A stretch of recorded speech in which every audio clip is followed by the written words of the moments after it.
رأيته موجود في هذه البلاد عندكم في أندونيسيا، أمر نهت عنه الشريعة الإسلامية لأنه ليس من فعل المسلمين. رأيت بعض الأخوة عند المصافحة إذا صافح أخاه يحني رأسه قليلا، يحني رأسه قليلا كأنه راكع. هذا محرم. الركوع لا يكون إلا لله، الركوع لا يكون إلا لله. فذلك ينبغي للأخوة من رأى أحدا يفعل هذا أن ينكر عليه ويبين له أن الركوع لله، اركعوا واسجدوا لله سبحانه وتعالى ليس للمخلوق. فالمسلم إذا صافح أخاه يصافحه بوجه الرحب، الوجه بالوجه، ليس يطأطئ راسه كأنه راكع. هذا ينبغي أن يتفضل لها. بارك الله فيكم. طيب بارك الله فيكم. الحمد لله حمدا كثيرا طيبا مباركا فيه كما يحب ربنا يرضاه. Amma ba'd. Ada satu hal yang tersisa, wahai ikhwah rahimakumullah, yang aku melihatnya terjadi di kalangan orang-orang Indonesia di negeri ini, satu perkara yang sebenarnya dilarang oleh syariat Islam yang mulia ini, yang mana perbuatan ini bukan merupakan perbuatan yang layak dilakukan oleh muslimin. Hal tersebut adalah yaitu musafahah, ketika sebagian orang-orang di sini melakukan jabat tangan. Aku melihat mereka menundukkan kepalanya sedikit. Dan perbuatan seperti ini adalah perbuatan yang diharamkan, karena ini termasuk ke dalam amalan ruku, dan ruku tidak boleh dilakukan kecuali hanya untuk dan kepada Allah Subhanahu wa ta'ala. Maka jika ada seseorang di antara kalian, di antara antum barakallahu fikum, yang melihat saudaranya ketika bersalaman menundukkan atau merendahkan sedikit kepalanya, maka hendaknya diingkari dan diberi nasihat. Cukuplah dalam bersalaman, yaitu bertemunya tangan dengan tangan, atau mungkin ta'anuk, saling merangkul, bertemunya wajah dengan wajah atau leher dengan leher, tanpa harus ada ruku. Wallahu a'lam.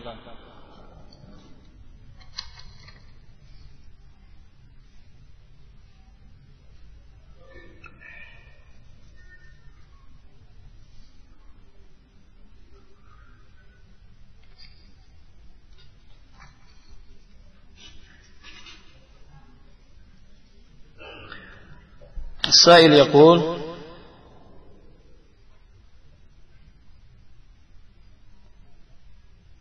ما هو الذي يمنع مجيء نصر من الله؟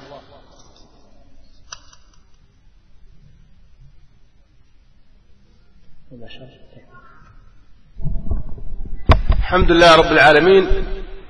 قال تعالى: إن تنصروا الله ينصركم. إن تنصروا الله أي بإقامة دين الله، إقامة شريعة الله، فعل الواجبات والمستحبات، ترك المحرمات والمكروهات. هذا هو نصر الله. إن تنصروا الله، إن فعلتم هذا ينصركم الله سبحانه وتعالى. مفهوم مخالفة هذه الآية: إذا لم تنصروا الله فلن ينصركم الله. هذا مفهوم المخالفة. نعم. Allah Subhanahu wa ta'ala berfirman: "In tansurullaha yansurkum." jika kalian menolong Allah Subhanahu wa taala, niscaya Allah Subhanahu wa taala akan menolong kalian. Dan cara menolong Allah Subhanahu wa taala adalah dengan kita menegakkan, mengamalkan agama Allah Subhanahu wa taala. Kita menegakkan agama Allah Subhanahu wa taala dengan kita melakukan perkara-perkara yang wajib dan perkara-perkara yang mustahab atau sunnah, dan dengan kita meninggalkan segala perkara yang haram dan juga perkara-perkara yang makruh. Inilah yang dimaksud dengan menolong Allah, yakni dengan menolong agamanya. Maka mafhum mukhalafah, faham kebalikan yang bisa kita ambil dari ayat yang mulia ini, ketika seorang hamba dia menegakkan agama Allah, pastilah pertolongan Allah akan ada untuknya. Berarti ketika dia tidak menegakkan agama Allah, ketika dia meninggalkan hal-hal yang wajib dan sunnah, ketika dia melakukan perkara yang haram dan makruh, berarti dia terjauhkan dari pertolongan Allah Subhanahu wa taala. Wallahu a'lam.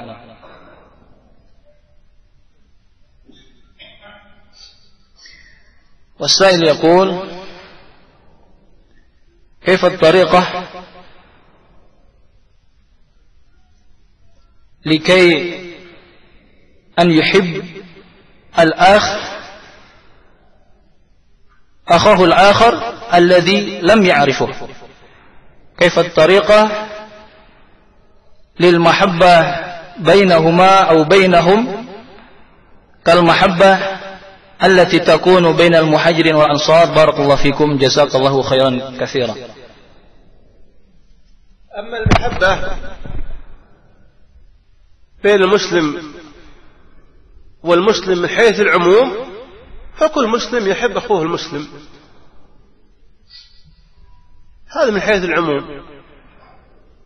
إنما المؤمنون أخوة، هذا عام. معنى الأخوة أن تصدق في البيع للمسلمين، أن تبذل النصح للمسلمين،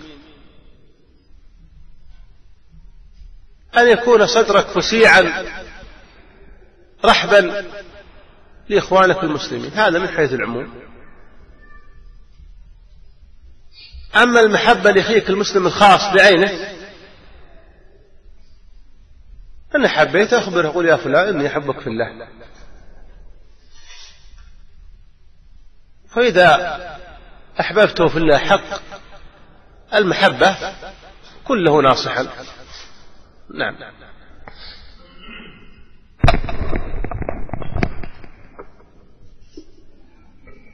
Adapun kecintaan secara umum antara mukminin satu sama lainnya adalah dengan dia mencurahkan rasa cinta karena Allah Subhanahu wa taala. Allah menyebutkan innamal mu'minuna ikhwah. Sesungguhnya orang-orang yang beriman, mukminin, satu dan yang lainnya adalah bersaudara. Hendaknya dia memberikan kecintaan kepada mukminin secara umum, memberikan kemudahan dalam segala perkara ketika berjual beli. Dia juga senantiasa memberikan nasihat kepada mereka, dan dia pun selalu berusaha untuk memiliki kelapangan dada bermuamalah dengan kaum mukminin secara umum.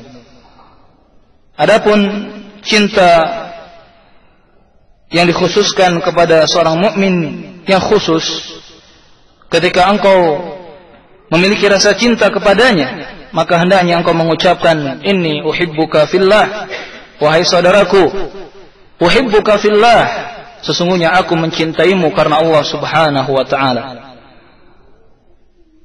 Dan jika engkau mencintainya dengan cinta yang benar, maka akan mudah terjadi saling nasihat menasihati di antara kalian. Wallahu a'lam.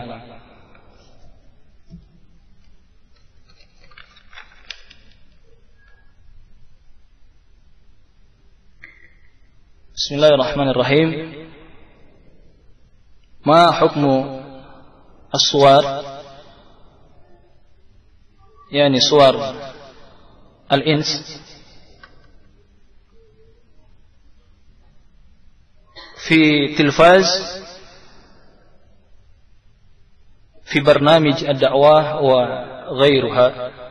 نعم. الحمد لله. الصور نوعان: صور ذوات أرواح، ذوات أرواح أي كل شيء فيه روح، الإنسان، الحيوانات، الطيور، هذه يحرم تصويرها. والثاني صور ليست ذوات أرواح كالأشجار والأحجار، هذه أجاز أهل العلم تصويرها، منهم ابن عباس رضي الله عنهما. أما النظر إلى التلفاز، قال الشيخ عبد العزيز بن باز رحمه الله: التلفاز فيه الشر وفيه الخير، فيه الشر وفيه الخير.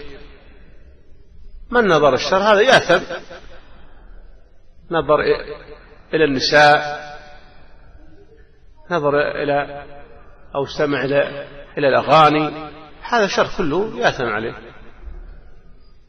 أما من استمع إلى خطبة أو إلى فتوى في التلفاز، هذا أسأل الله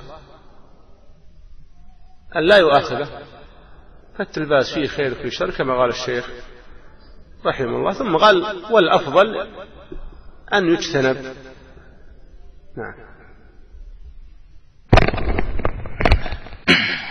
Perlu diketahui bahwasannya gambar ada dua jenis. Yang pertama, gambar yang memiliki ruh atau gambar makhluk bernyawa, seperti hewan-hewan, manusia, burung ataupun yang lainnya.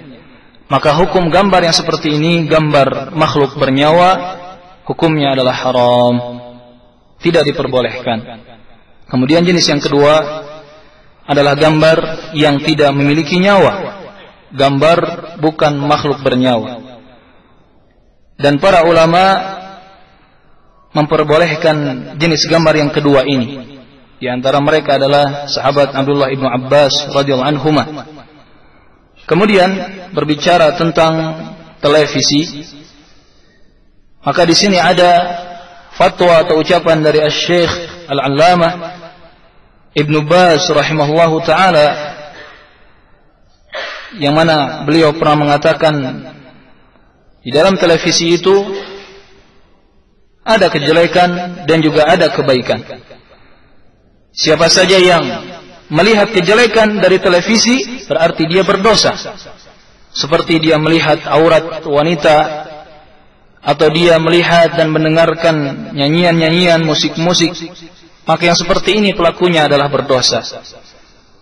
Adapun jika seseorang dia mendengar dakwah, ceramah Islami, fatwa dari para ulama yang terpercaya, maka jika kita memegang ucapan Asy-Syaikh Ibnu Baz rahimahullah taala, insyaallah taala tidak mengapa seseorang melakukannya, dan mudah-mudahan dia dimaafkan oleh Allah Subhanahu wa taala.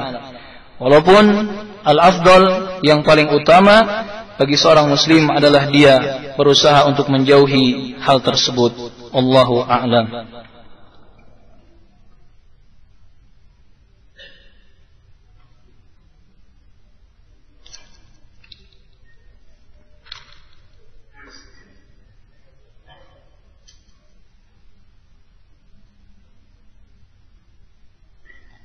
اليوم يكون بعض العلماء في المملكة السعودية يدعون الناس إلى الخير، إلى الإسلام بالتلفاز. هل لهذه المسألة خلاف بين العلماء؟ نعم، التلفاز في خلاف معروف بين العلماء على قولين مشهورين. الشيخ ابن باز رحمه الله يمنع، وغيره من علماؤنا والشيخ ابن عثيمين، هناك من يجوز، فهو موضع خلاف.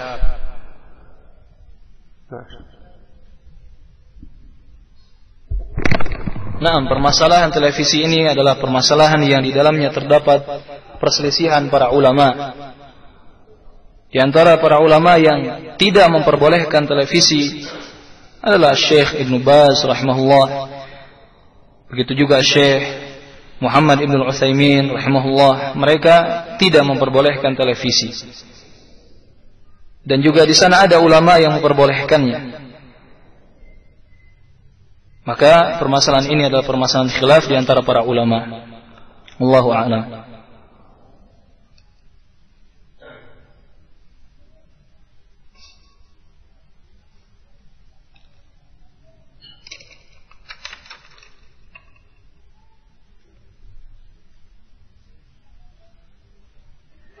Bismillah ya Syekh.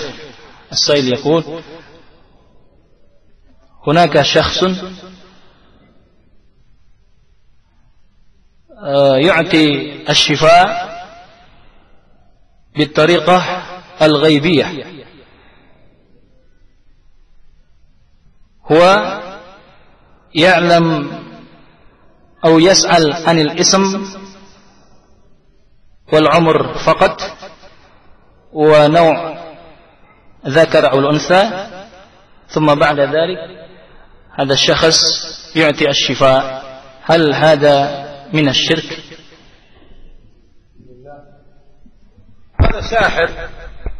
هذا ساحر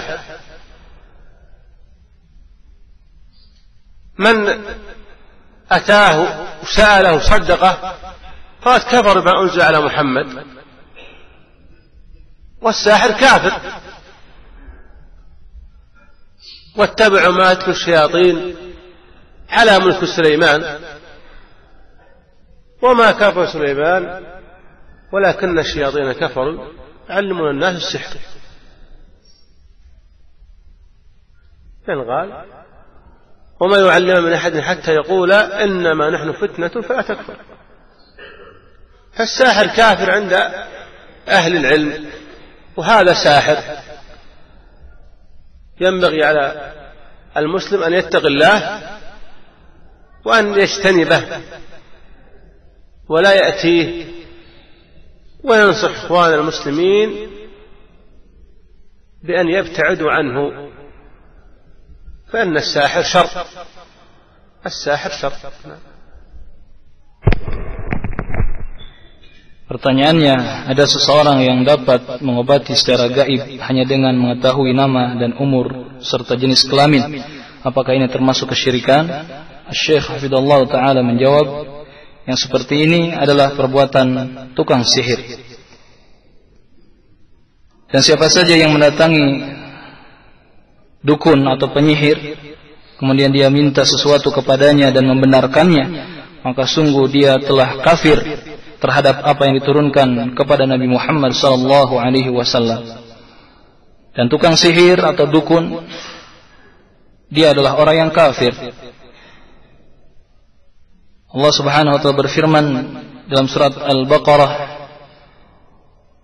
mereka sesungguhnya mengikuti apa-apa yang dibacakan pada kerajaan Sulaiman.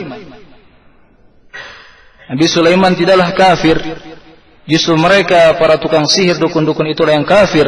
Mereka mengikuti perbuatan-perbuatan syaitan.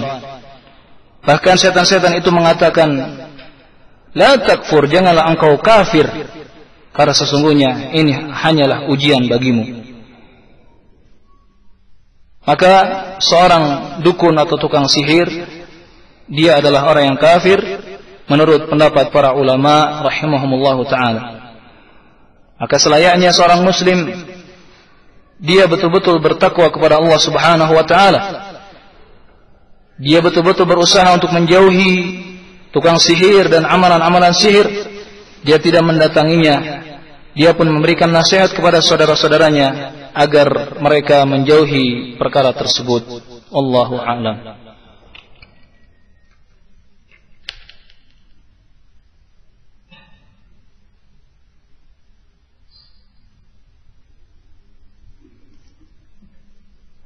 السائل يقول: في منطقتنا أناس منهم يدعو ويقول: يا ربي يا الله بالنبي محمد صلى الله عليه وسلم اغفر لي ذنبي. وحينما ننكر هذا الشيء قال: نحن ندعو الله تعالى في الحقيقة. السؤال: فما الحكم لهذا الدعاء؟ نعم. المسلم يدعو الله بأسمائه وصفاته، يدعو الله بأسمائه وصفاته، يقول: يا الله اغفر لي، يا الله ارحمني. أما دعاء الله بجاه النبي أو جاه الأنبياء أو بحق النبي أو حق الأنبياء، هذا بدعة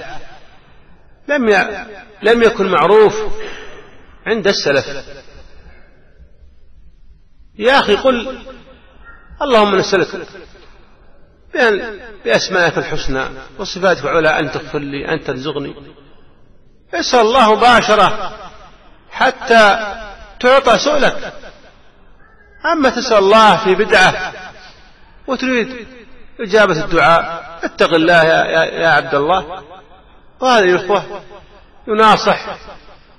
يناصح ويبين أن هذا الفعل هل فعل النبي عليه الصلاة والسلام، هل فعل الصحابة، هل فعل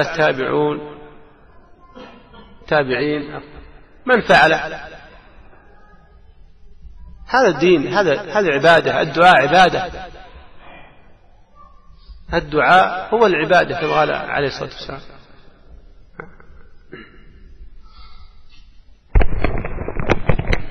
Seorang muslim, atau sebelumnya pertanyaannya adalah, di masyarakat kami di antara mereka ada yang berdoa, ya Allah dengan perantara Nabi ampunilah dosaku. Ketika kami mengingkarinya, mereka berkata kami berdoa kepada Allah. Bagaimana hukum berdoa kepada Allah dengan perantara Nabi? Syekh menjawab hafizahullah, seorang muslim hendaknya dia berdoa kepada Allah Subhanahu wa taala dengan perantara nama-nama Allah dan sifat-sifat Allah. Dia langsung meminta kepada Allah, Allahumma ighfirli ya Allah, ampunilah aku. Ataupun dengan kalimat lainnya. Adapun jika seorang muslim dia meminta ampun kepada Allah Subhanahu wa taala dengan perantara nama atau kedudukan seorang nabi atau para nabi, dia berdoa meminta ampun kepada Allah dengan hak seorang nabi, dengan perantaraan nama seorang nabi atau para nabi, maka yang seperti ini adalah perbuatan bid'ah yang tidak pernah diketahui ada atau terjadi di kalangan para pendahulu kita yang saleh. Wahai saudaraku, hendaknya engkau berdoa kepada Allah Subhanahu wa taala dengan perantara nama-nama Allah yang mulia dan dengan sifat-sifat Allah yang tinggi. Hendaknya engkau meminta berdoa kepada Allah secara langsung. Niscaya engkau akan diberi oleh Allah Subhanahu wa taala. Keinginanmu akan diberikan oleh Allah Subhanahu wa taala. Maka wahai hamba Allah, bertakwalah kepadanya. Bagaimana mungkin ketika engkau melakukan doa bid'ah, kemudian Allah memberikan atau mengabulkan doa tersebut? Sangat tidak mungkin ketika engkau berdoa dengan doa bid'ah, kemudian engkau mendapatkan apa yang kau inginkan. Maka orang seperti ini, barakallahu fikum, hendaknya diberikan nasihat kepadanya, dan hendaknya dia ditanya, apakah perbuatan yang seperti ini pernah dilakukan oleh seorang nabi atau oleh Nabi Muhammad, Apakah perbuatan seperti ini, doa bid'ah seperti ini pernah dilakukan oleh para sahabat radhiyallahu anhum atau ulama dari kalangan pendahulu kita yang saleh? Tentu jawabannya tidak. Yang seperti ini adalah urusan agama. Yang seperti ini adalah urusan ibadah yang seseorang tidak boleh sembarangan dalam mengerjakannya. Wallahu a'lam.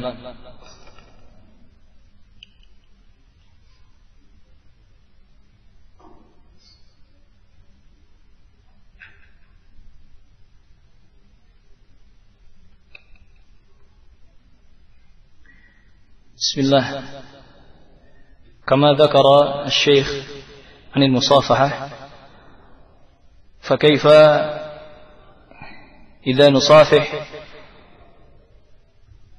bil walid aw al walidah wa hina idzin nuqabbil yadah, fama al-hukmu? Na'am. Alhamdulillah. Amma تقبيل اليد جاءت فيه حديث كلها ضعيفة. كل حديث في تقبيل اليد ضعيف. لكن شو يقول الشيخ الألباني رحمه الله؟ قال له أن إنسانا قبل يد العالم أو يد والده مرة مرتين لا بأس، لكن أن لا يتخذ عادة دائما يقبل يديه، لا يتخذ عادة. وأما الإنكار الذي ذكرناه أنه يصافح إنسان ويطأطئ له رأسه، ليس يقبل رأسه أو ليس يقبل يده كأبيه، وقلنا ألا يكون له عادة، إنما حال المصافحة يطأطئ له رأسه. هذا يا الأخوة نراه عند البوذية وعند غيرهم المجوس. أنتم مسلمون، أعزكم الله بالإسلام، لا تركعوا لأحد إلا لله. نعم. Sebagaimana yang telah disebutkan oleh Syekh tentang salaman, bagaimana jika kita salaman kepada orang tua, otomatis kita harus mencium tangannya. Atau kita salaman terhadap yang lebih tua, bolehkah kita mencium tangannya? Syekh menjawab hafidhallahu ta'ala, adapun tentang mencium tangan ketika bersalaman, maka ada beberapa hadis tentang hal ini, dan semua hadisnya adalah hadis yang dhaif, hadis yang lemah. Semua hadis tentang ini adalah hadis yang dhaif, hadis yang lemah. Syekh Muhammad Al-Albani rahimahullah ta'ala pernah mengatakan, jika ada seseorang dia mencium tangan seorang alim, seseorang yang berilmu, atau mencium tangan salah seorang dari kedua orang tuanya sesekali saja, maka yang seperti ini la ba'sa, tidak mengapa untuk dilakukan. Namun tidak boleh dijadikan rutinitas atau suatu kebiasaan. Adapun tadi yang kita sebutkan tentang larangan dalam musafahah atau bersalaman, adalah ketika seseorang dia menundukkan sedikit kepalanya atau merendahkan kepalanya. Ini seperti ini adalah perbuatan orang-orang non-muslim, perbuatan orang-orang Majusi, orang-orang Yahudi, orang-orang Buddha, Hindu dan semacamnya, bukan perbuatan orang-orang Muslim. Cukuplah kita bersalaman dengan berjabat tangan, atau jika perlu dengan mencium tangan. Naam.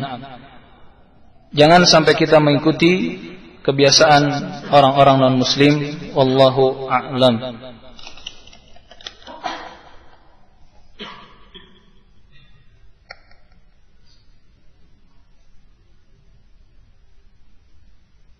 Bismillahirrahmanirrahim. As-Sail yaqul fil lughah al-arabiyyah, ya Syekh hafidhakallahu ta'ala, ma nasihatuk liman ta'allam fil jami'at allati fiha fitnatun nisa wa fitnatul falasifah. Barakallahu fiik wa hafidhakallah. Naam. يا أخي اترك هذه الجامعة، من ترك شيء لله عوض الله خيرا منه.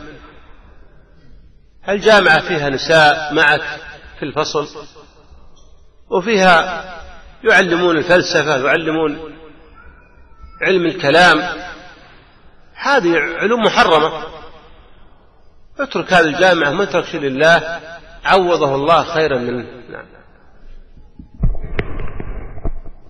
Pertanyaannya, wahai Syekh, semoga Allah menjaga Anda, apa nasihat Anda tentang seseorang yang belajar di jamiah atau universitas-universitas yang di dalamnya terdapat fitnah, mungkin fitnah wanita atau fitnah ilmu filsafat.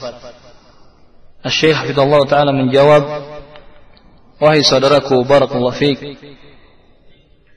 tinggalkanlah jamiah atau universitas yang seperti ini. Tinggalkanlah. Man taraka syai'an lillahi 'awadahu Allahu khairan min. Karena siapa saja yang meninggalkan sesuatu niatnya karena Allah Subhanahu wa taala, maka pasti Allah Subhanahu wa taala akan menggantikan untuknya dengan sesuatu yang lebih baik. Jamiah-jamiah atau tempat-tempat belajar yang seperti ini, yang di dalamnya terdapat aurat wanita, terdapat ilmu-ilmu filsafat, ilmu-ilmu yang diharamkan dalam syariat kita, maka hendaknya ditinggalkan. Wallahu a'lam.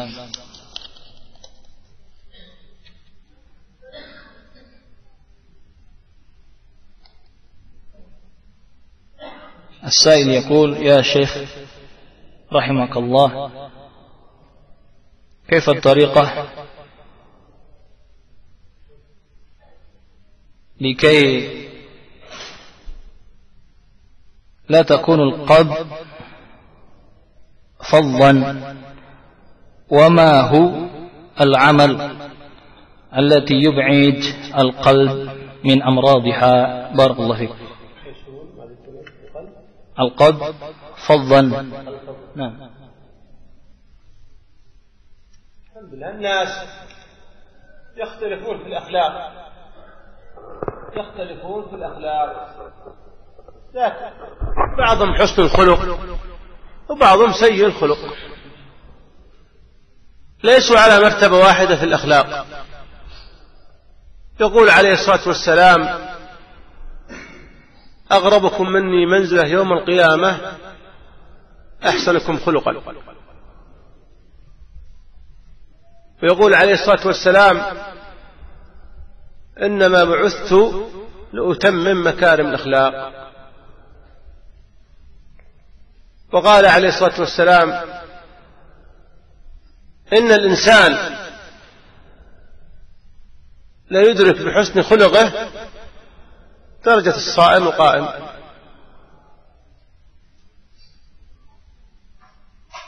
فمن أحس في قسوة في قلبه فليكثر من الإذكار، يكثر من الاستغفار، لعل الله سبحانه وتعالى أن يلين قلبه.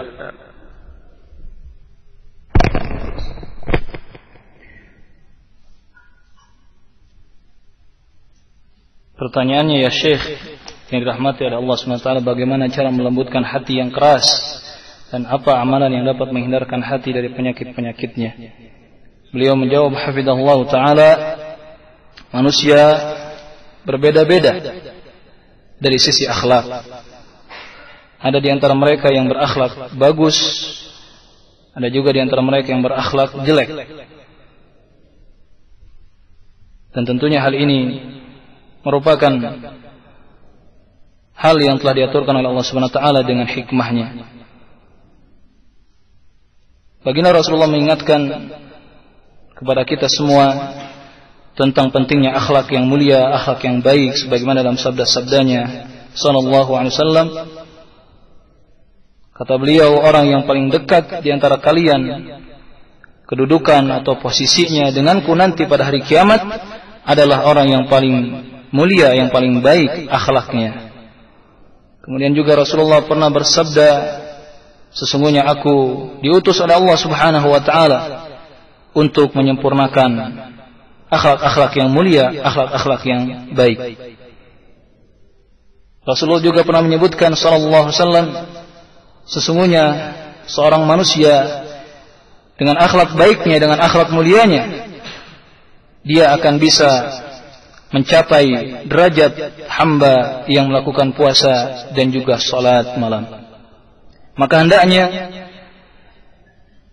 seorang muslim dia memperbanyak istighfar, dia memperbanyak ingat kepada Allah Subhanahu wa taala agar terhindar dari kerasnya hati. Hendaknya dia memperbanyak istighfar. Wallahu a'lam. السائل يقول: هل يجوز رفع اليدين عند الدعاء بعد الصلوات الواجبة؟ بعد الصلاة الواجبة المسلم عليه أن يفعل كما فعل النبي عليه الصلاة والسلام. الدين لابد فيه من متابعة، تتابع نبيك عليه الصلاة والسلام. قل إن كنتم تحبون الله فاتبعوني يحببكم الله ويغفر لكم ذنوبكم والله غفور رحيم. إن كنت تحب الله اتبع نبيك، الله يحبك ويغفر لك ذنوبك. هذا فضلان بالمتابعة. كان عليه الصلاة والسلام إذا سلم من الصلاة استغفر الله 3 وقال: اللهم أنت السلام ومنك السلام تبارك يا ذا الجلال والإكرام. كان يقول عليه الصلاة والسلام الأذكار بعد الصلوات، ثم كان يقول سبحان الله والحمد لله ولا إله إلا الله 33 والما يقول لا إله إلا الله وحده لا شريك له الملك والحمد على كل شيء قدير. ثم كان يقرأ بآية الكرسي، ثم يقرأ الإخلاص وسورة الفلق وسورة الناس. إذا انتهى من الأذكار قال الإمام ابن القيم رحمه الله في زاد المعاد: إذا انتهى من الأذكار يدعو بما شاء. نعم. Bismillah, apakah boleh berdoa mengangkat tangan setelah salat wajib? Mohon penjelasannya. Asy-Syaikh hafizahullah taala menjawab, setelah mengerjakan salat wajib hendaknya seseorang mengerjakan amalan yang pernah dilakukan oleh baginda Nabi sallallahu alaihi wasallam. Agama perlu adanya mutabaah, yakni senantiasa mengikuti, mencontoh apa yang telah diajarkan dan dibimbingkan oleh Rasulullah sallallahu alaihi wasallam. Tentang keutamaan mutabaah, senantiasa kita mengikuti petunjuk Rasulullah. Allah Subhanahu wa taala sebutkan dalam ayatnya, "Qul in kuntum tuhibbunallaha fattabi'uni yuhibbukumullah wa yaghfir lakum dzunubakum." Allah Subhanahu wa taala berfirman kepada Nabi Muhammad, ucapkanlah olehmu, yakni kepada umatnya, jika kalian cinta kepada Allah Subhanahu wa taala, hendaknya kalian mengikutiku, yakni mengikuti, mencontoh Rasulullah sallallahu alaihi wasallam.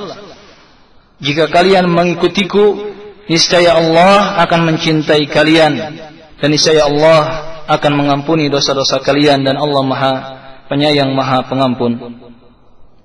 Maka hendaknya engkau senantiasa mengikuti, mencontoh amalan-amalan yang pernah dilakukan oleh Rasulullah sallallahu alaihi wasallam.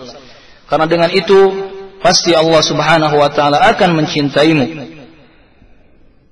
Dan baginda Nabi sallallahu alaihi wasallam mengajarkan kepada kita ketika beliau selesai dari salat wajib, beliau mengucapkan istighfar, astagfirullah sebanyak 3 kali. Beliau juga mengucapkan doa, Allahumma antas salam wa minkas salam, tabarakta ya dzal jalali wal ikram.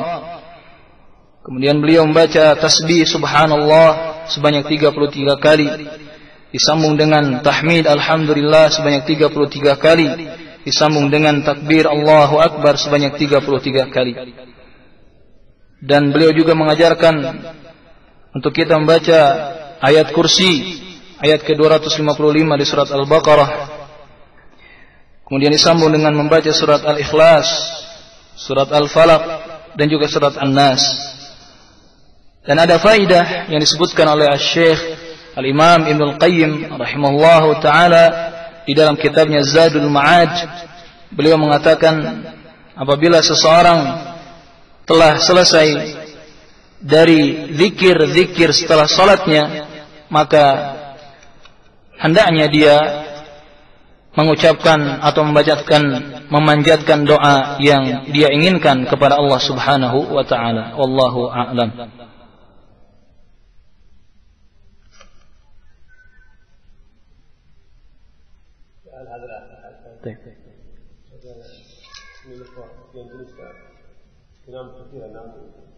طيب.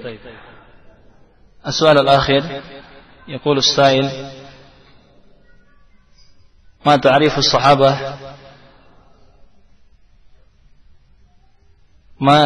الصحابة هل يدخلون الجنة كلهم؟ لا سؤال كذا. أما الصحابي هو من اجتمع بالنبي عليه الصلاة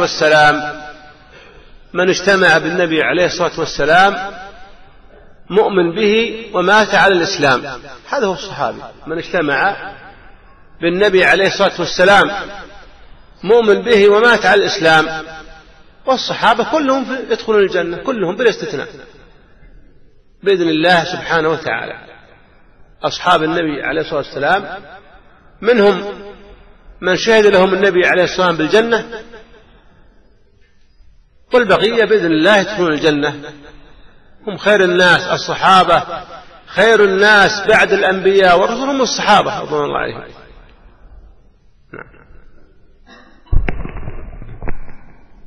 Pertanyaannya dengan bahasa Arab, apa perbedaan sahabat? Apakah mereka masuk surga semuanya atau hanya sahabat yang diberi kabar gembira untuk masuk surga saja? Asy-Syaikh Hafizahullah Ta'ala menjawab, sahabat itu adalah seseorang yang dia bertemu dengan Nabi Muhammad sallallahu alaihi wasallam. Orang tersebut beriman kepada Nabi dan meninggal dunia di atas agama Islam. Itulah sahabat. Dan semua sahabat Nabi radhiyallahu anhum pasti masuk ke dalam surga, ke dalam jannah atas izin Allah Subhanahu wa taala dengan tanpa perkecualian. Semua sahabat Nabi masuk ke dalam jannah, ke dalam surga. Baik mereka yang secara khusus diberi kabar gembira untuk masuk ke dalam surga ataupun sisanya yang lain. Pasti semua masuk ke dalam surga karena mereka adalah khairun nas, orang yang paling terbaik, orang yang paling utama, orang yang terbaik setelah generasi Nabi, Nabi Allah Subhanahu wa taala. Naam, wallahu a'lam. أسأل الله أن يبارك فيكم وأن ينفعنا بما سمعنا. نكتفي بهذا ولا نطيل عليكم، والله أعلم، وصلى الله وسلم على سيدنا محمد.